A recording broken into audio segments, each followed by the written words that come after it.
Hello, I'm Pastor Sharo, and welcome to episode 2 of the Preacher Girl podcast.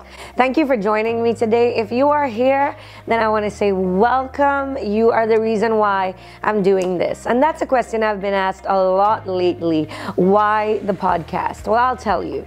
Almost every week of my life, I'm being called on the phone or sent text messages or instant messages on Facebook or being emailed from people all over the country, from women all over the world saying, what should I do about X, Y, and Z? And while I try my best to answer every phone call or respond to every email, I just simply can't get to everyone. I have about 30 years of pastoral advice and preacher girl advice that I would love to share with all my girls out there. I just can't reach everybody at the same time. So this podcast is the way I address that situation, and I'm able to connect with all of you that have a few minutes on a Tuesday and give you some free and valuable insight, things that I would keep or just share with my own girls who happen to be in my church or in my circle. So I hope that they're helpful for you. And today we want to talk about a really serious topic: how to prevent preacher girl burnout. So just so you know, this is not just for those of you who are preachers or ministers. This applies to any aspect of your life, including those of you who have secular jobs, especially those of you who are in managerial or chief executive officer positions. You are the ones, believe it or not, people think you do less, but you're actually more at risk of being in a burnout situation than most people. If you're leading, even though people don't see some of the things you do down and dirty and get your feet wet, they don't understand the kind of pressure that comes with being in charge of people. So this is designed to help you moms who are entrepreneurs, to help you preachers who are traveling, to help those of you who are just beginning in your ministry to eventually not burn out. Over the last few weeks, I've had over 10 friends start brand new businesses. And what I've seen just in a few weeks is that we start with such a blaze and then we eventually fizzle out because so many girls just don't know how to stick to something long enough to see it grow. And that's what I want to help you with. I want to give you 5 short and quick and effective tips to making sure that you don't burn out. Are you ready? Tip number 1. It's probably the most important thing I've ever been taught, and I want to just tell it to you. If you hear nothing else, remember this, and that is pace yourself. My dad used to tell me Rome wasn't conquered in a day, and back then it didn't mean anything to me because I want to conquer Rome today. I want to be a millionaire today, and I want what I want today. I get it. We live in that kind of society, but it's so important. Some of you are already rolling your eyes because you don't want to pace yourself. You want to go 0 to 90 in 2 seconds and make sure everything gets done now. But I gotta tell you, that's my way too. I'm kind of an A-type personality. I want things done yesterday. I get it. And all the people in my studio are shaking their heads right now. But this is what I do want to tell you. Every little step you take, even if to you it seems minute and insignificant, is eventually going to accumulate into something big. But you've got to take the step. I tell my girls, I say, I don't care how small what you do towards your business, towards your ministry, towards your intention. I don't care what it is you're doing, as long as you do something, even if it's small. When I first came to New York almost 10 years ago, and there was no church, there was no building, there were no people. It was just myself and my husband and one friend. But we were here to plant a church. And it was in such a big city. Where do we go? There was no land, there was no money, there were no people. Who am I preaching to? And this is what I decided. I felt like the Holy Spirit instructed me to do something, whatever it was. If it was just invite one person or speak to somebody on the street or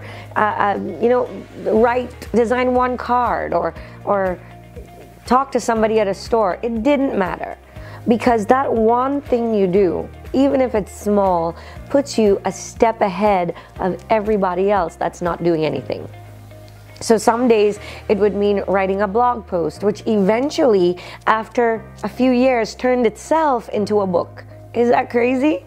Yes, my last book, Hey You Relax, is just a compilation of all the blogs I did when I didn't know what to do.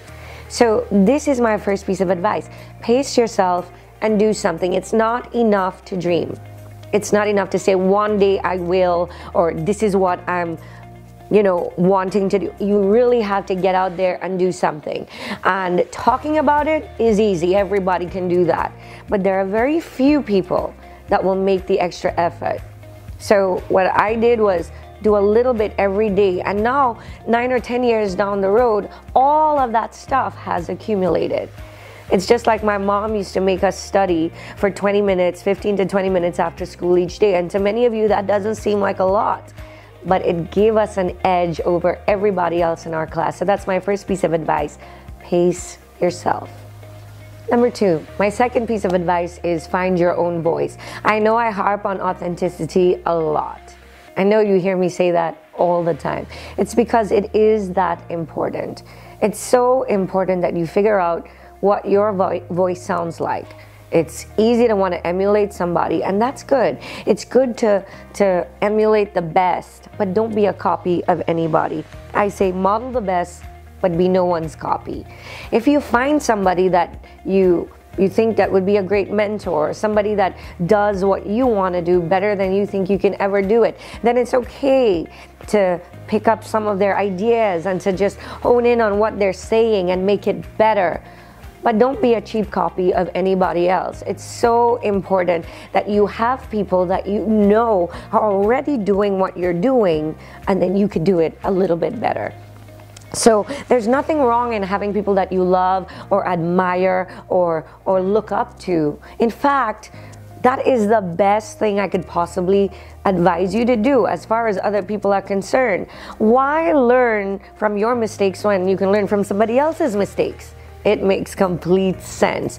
Having somebody who's gone your way before to tell you the traps to avoid and to lead you and to guide you and to challenge you is going to help you get farther than ever before. And this is where my PG Insiders come in. If you have gone to www.pastorsharo.com and subscribed as a PG Insider, then I have a special treat just for you. This is not available on Facebook. You won't get it on the YouTube channel, and you won't get it as podcast. It comes directly and only to the PG Insiders. And it is called How to Choose a Mentor. Because many of you want, I know everybody wants Oprah to be their mentor, right? But you're a preacher girl. You need another kind of mentor. How do you choose one? And if you choose one, how do you approach them to ask them to be your mentor? And what exactly does it mean to have one? Does that mean they have to supervise you every day of your life? Or do they call you once a week? How does that interaction look? There is a guide that I've prepared just for those of you that are insiders. If you want it, you just click that button down below there that says subscribe, and I'll make sure it gets to your inbox as a PG Insider. I gotta tell you guys something. My husband is sitting here watching this podcast, and he just literally fell asleep. Like, fell completely asleep right there. I just thought I'd share that with you. My third piece of advice to you is wait till you're called. I know that sounds funny, but just like Samuel had to wait till God called him, that's a great piece of advice for a preacher girl or anybody. In the society we live in, we're taught that if we don't rush it, we don't get it. And even the kingdom of heaven suffered violence, and the violent take it by force. But I want to just draw your attention to another part of the scripture where it says that don't go and sit in the choice seat of the table, because then somebody might tell you, excuse me, that's not your seat, go back there. Humility is a lost art. It is, and especially among us women, because we think that we have to claw and fight for everything that we get. But humility is still one of the most beautiful graces that you can express as a woman. But wait till you're called is a funny thing for me, especially. When I was younger, in my teen years, I sang in church all the time, and back then in the Caribbean, you didn't know you were going to sing that Wednesday or Sunday. They just called you out of the blue, and if you weren't ready, they said you weren't instant in season and out of season. So you always had to have that song ready to go when they called you. Well, one Sunday night, I was sitting in the crowd and I heard my dad say, okay, and now Sharon's gonna come and sing. So, you know, I got up and walked all the way up the stage in front of 1,000 people, and he sat on the stage just before the pulpit, and he stopped me as I was going to take the mic. And he said, "Where are you going?" And I said, "Well, you just called me to sing. I'm going to sing." He said, "I didn't say Sharon. I said Cheryl." I was like, crap, I'm already on the stage. He's like, "I know." I was like, what am I going to do? Because now my back is to the congregation and he's right there talking to me. And I'm like completely humiliated because I walked all the way up and everybody knows he didn't call me. So he said, "Just go to my office and act like you were going there." And I said, okay. So I walked across the stage and went to his office and stayed there and sweated and just composed myself and heard the other girl, Cheryl, just sing and sing. And then when she was done singing, I waited a long time and then I came out. It was humiliating. Everybody kind of knew. But it taught me a really valuable lesson. And that's listen and wait till you are called. I know you want to do this. I know you want to be in ministry, but I've seen so many women get brokenhearted because they thought they heard when they didn't really hear. Now, having said that, I don't want you to be afraid, because trust me, if you have the passion to preach, if you have the passion to teach, then you need to do that. What you don't need to do is call people to invite you to come to their church and preach.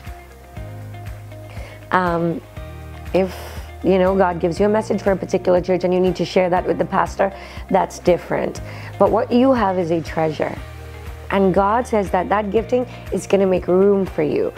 Don't go and preach or speak everywhere that you get invited unless you know that God is sending you there. I've done that. I've, just wanted to get out there. So I would go and preach in places where I wasn't sure God called me to preach. And I'm telling you, my message does not affect everyone. The Spirit of God can, but I usually can't. So I'm very particular about where I say yes to and who I say yes to. The only qualification is God is actually calling me there. Number 4 is blaze your own trail. It means go grassroots, be relentless, just do what hasn't been done before. In ministry, that can look scary. Because when people don't understand what you're doing, they'll be quick to say, well, that's heretic, or that's anti-Bible, or they'll have a million excuses. At my church, we do a parade every year in December, a massive parade. We've had up to 20,000 people show up to this thing. But as much as we get accolades or thank yous from our community, we get all kinds of criticism for our parade, because it's not scriptural. In fact, some people say, I don't know about all that stuff. It looks like revelry or whatever. But we march huge floats down the street with the name of Jesus on it. And a lot of people, especially Christians, don't understand it. Does that mean I'm going to stop it? No, because that's what God has put in my spirit for our community. And I'm blazing that trail by myself. It doesn't really matter if everybody doesn't agree.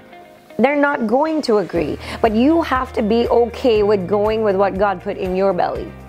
You see, if Mary gave up what God put in her belly for what God put in somebody else's belly, then we would not have had our Messiah today. He gave her what she could take care of, and that's what He's going to put in you. A message that you don't have to copy from somebody else. You're going to blaze a trail for the girls and the women who come behind you, so that they will know that, yes, God can speak to me too.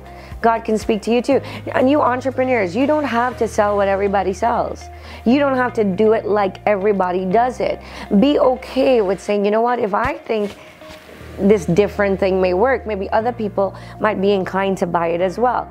God is going to put new ideas in your mind and in your spirit and in your study, and that's what's going to set you apart from everybody else. So preacher girl, if you're going to make a difference, and entrepreneur girl, or whatever it is, mom girl, be okay with blazing your own trail, even if you're the only one on the trail. Just because everybody else is doing it, it doesn't mean it's the right thing for you. And the last one, number 5, it's a big one. And it's going to take more than one podcast to get it all the way to you. But it's so important. And that is to focus on systems, not on goals. I know, I just crushed your eggs. Because your whole life, people have been telling you, set your goals. Weekly goals, monthly goals, 5-year goals, 20-year goals. And I'm here to tell you, those things seldom work.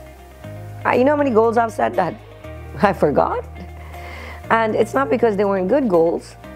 It's just that human beings, once you've set a goal, yes, you can achieve it, and yes, but those things, once that goal is achieved, then what is there?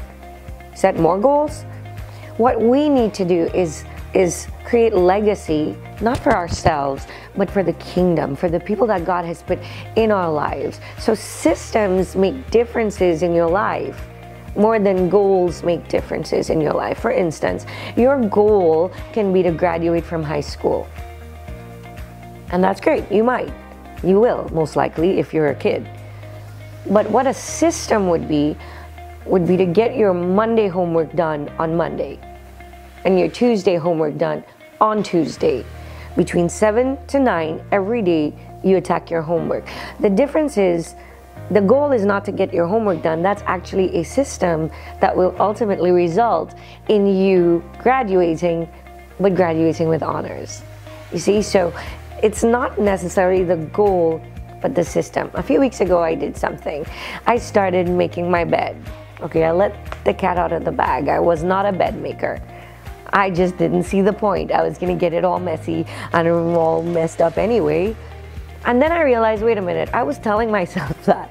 I was saying I wanted my bed to be lived in, or I'm gonna sleep in it anyway, what's the point?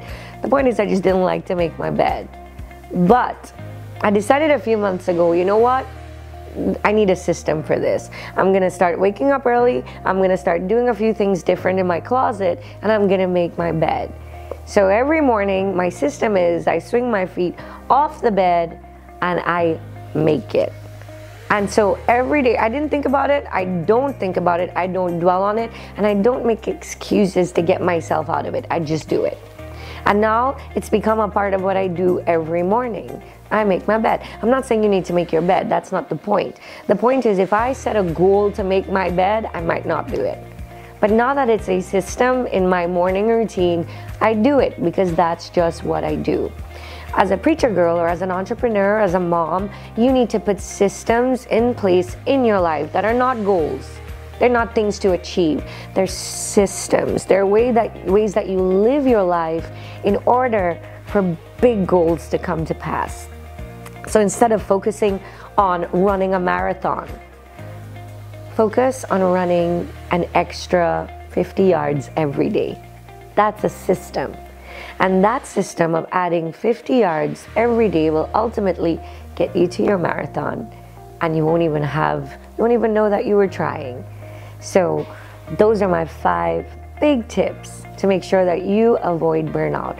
Don't forget to click on that subscribe button to become an insider. Right there, you'll get tons of stuff that are not available on the podcast, and drop me a line. Go to www.pastorsharo.com and make sure and click subscribe, and please leave a comment. Let me know what you're thinking, and if you have a question, I promise you I'll answer as soon as I can. And if you get some time, head over to my Facebook page and like that too. I always put pictures of my dog on there, and you like to see him. And thank you again for joining. Subscribe, like, and I'll see you next week.